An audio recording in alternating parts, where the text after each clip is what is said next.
स्वागत है फ्रेंड्स आपका मेरे चैनल में। तो आज हम कर रहे हैं एक और पोंचे को डिज़ाइन। तो सबसे पहले आपको वीडियो को पूरा देखना है। पूरा देखेंगे तो आपके समझ में आएगा फ्रेंड्स कि आपने बहुत सुंदर डिज़ाइन को इसे अपने सूट पे अप्लाई करना है। आप अपने किसी भी सूट के ऊपर इसे बना सकते हैं, अपने पार्टी वेयर सूट के ऊपर या फिर रेगुलरली सूट के ऊपर भी बना सकते हैं। तो इस तरीके से मैंने इसको डिज़ाइन किया है। वीडियो पूरी देखना, वीडियो को स्किप मत करना।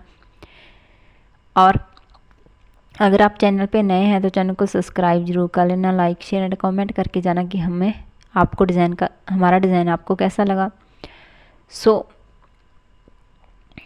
इस तरीके के और भी कई सारे नए डिज़ाइन देखने के लिए आप मेरे चैनल के ऊपर कई सारे डिज़ाइन देख सकते हैं।